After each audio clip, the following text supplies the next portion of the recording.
Hi friends, అందరూ ఎలా ఉన్నారు? నేనైతే బాగున్నానండి. మీరు కూడా బాగుండాలని మనస్ఫూర్తిగా కోరుకుంటున్నాను. ఇప్పుడైతే కసువు అయితే ఊడుస్తున్నానండి. ఆ, తాపకు వచ్చి కాళ్ళ దగ్గర పడుతుందండి పెన్ను. ఆ, అందుకనే ఇంకా పక్కకు పెట్టాను అనమాట తీసి.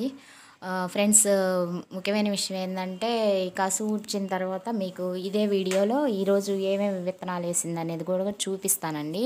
మొన్న వీడియో చేయడానికి బ్యాలెన్స్ అయిపోయిందండి. ఆ బ్యాలెన్స్ అయిపోవడం వల్ల నేను ఆ విత్తనాలు వేసే రోజు వీడియో తీయలేకపోయాను అనమాట. కాబట్టి విత్తనాలు అయితే వేసాము, కాకర విత్తనాలు అవన్నీ వేసామన్నమాట. అవి చూపిస్తాను. ఇక్కడ కసువు అయితే ఊడుస్తున్నాను. ఈ గది ఇంకా అవతల గది రెండు ఊడ్చిన తర్వాత మీకైతే మొక్కలు విత్తనాలు వేసిన వైపు వీడియో చూపిస్తున్నాను అనమాట. ఇదిగోండి, ఇక్కడ కొంచెం సబ్బు మరకలు పడ్డాయండి. సబ్బు కింద పెట్టేసరికి సబ్బు మరకలు పడ్డాయి. ఇంకా సబ్బు పెట్టే ఉందండి, ఇంకా అది కడిగి పెట్టేశాను అనమాట. అంతకుముందు పడ్డ మరకలే అవి పోవట్లేదండి తొందరగా, ఎంత రుద్దినా కూడా పోవట్లేదు. మరి దానికి ఏదన్నా టిప్ ఉంటే చెప్పండి ఫ్రెండ్స్, తొందరగా పోవడానికి అనమాట. ఇదేంటంటే అండి, మాకు వెనక వైపు ముందు వైపు రెండు వైపులా కూడా రోడ్డు ఉండేసరికి దువ్వ వస్తూనే ఉంటుంది అనమాట. ఉదయం వచ్చినా మళ్ళీ సాయంత్రానికి వస్తుంది అనమాట. మొత్తం దువ్వ ఇది కాళ్ళది కావచ్చు, అదేవిధంగా బైకులు పద్దాక అటు ఇటు పోతుంటాయి కాబట్టి ఆ దువ్వ కూడా గాలిలో మనకు కనిపించదు, కానీ అది ఖచ్చితంగా వచ్చి చేరుతుంది అనమాట. అందుకే ఎంత ఊడ్చినా కూడా మళ్ళీ సాయంత్రానికి మళ్ళీ డస్ట్ వస్తుంది అనమాట. ఇంక ఈ గది కూడా ఊడ్చేసాను. ఒక గది అయితే అయిపోయింది. ఇప్పుడు ఈ రెండో గది కూడా ఊడ్చేసి మీకు ఆ మొక్కలు అనేవి విత్తనాలు వేసినవి చూపిస్తానండి. నేను వర్షం పడ్డ రోజు వేసానండి, కానీ తెల్లారి వర్షం పడుద్ది అనుకున్నా, కానీ పడలేదండి.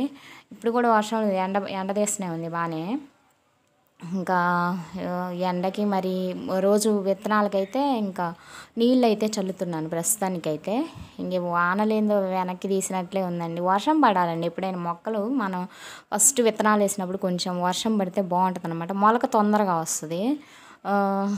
మనం నీళ్ళు చల్లి వచ్చిన మొక్కకి అదే వానకు వచ్చిన మొక్కకి చాలా తేడా ఉంటుందండి. వానకు వచ్చిన మొక్క అనేది తొందరగా ఎదుగుతుంది ముందు. మనం అదే వాటర్ పోసి మొలకెత్తిచ్చిన మొక్కలు అంత తొందరగా ఎదగవన్నమాట. అదే మిగతావైతే ఎదుగుదల అనేది బాగుంటుంది వర్షానికైతే. ఇంక ఇక్కడైతే ఊడ్చేసాను అనమాట. ఇవి మొత్తం ఎత్తాలి. ఇంకా డస్ట్బిన్లోకి ఎత్తిన తర్వాత ఇంకా మొక్కల వైపు వెళ్ళాలి. నీళ్ళు చల్లాలండి. నీళ్ళే నిన్న సాయంత్రం చల్లాను, చూసి అది నెమ్ము ఉంటేనేమో ఏమి లేదు, నెమ్ము లేకపోతే మాత్రం మళ్ళీ వాటర్ చల్లాలి. ఇంక ఇటు వచ్చానండి. ఇంకా ఇటు వచ్చేసరికి మళ్ళీ చెట్టుకు పువ్వు పూసింది, పెద్దగా ఉందన్నమాట. ఇది గుండు మల్లె అండి.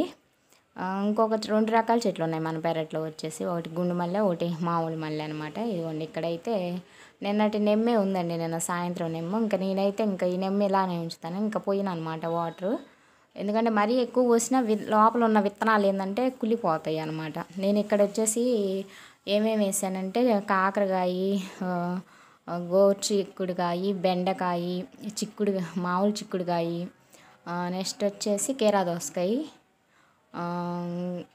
బీరకాయ, అంతవరకు వేసానండి. పొట్లకాయ విత్తనాలు అయితే లేవు మన కాడ, అవి కొనుక్కొచ్చేయాలండి. పొట్లకాయ విత్తనాలు కూడా వేస్తాను. ఇక్కడైతే చిక్కుడు వేసామండి. చూడాలి, ప్రతి సంవత్సరం వేస్తామండి చిక్కుడు. ఇంకా ఇటు వచ్చేసి ఇంకా మొత్తం నెమ్ము ఉందండి. ఇంకా ఈ నెమ్ము ఉంది వల్ల మనం వాటర్ పెట్టాల్సిన అవసరం లేదు. నా వీడియో మీకు నచ్చితే తప్పకుండా లైక్ చేయండి ఫ్రెండ్స్.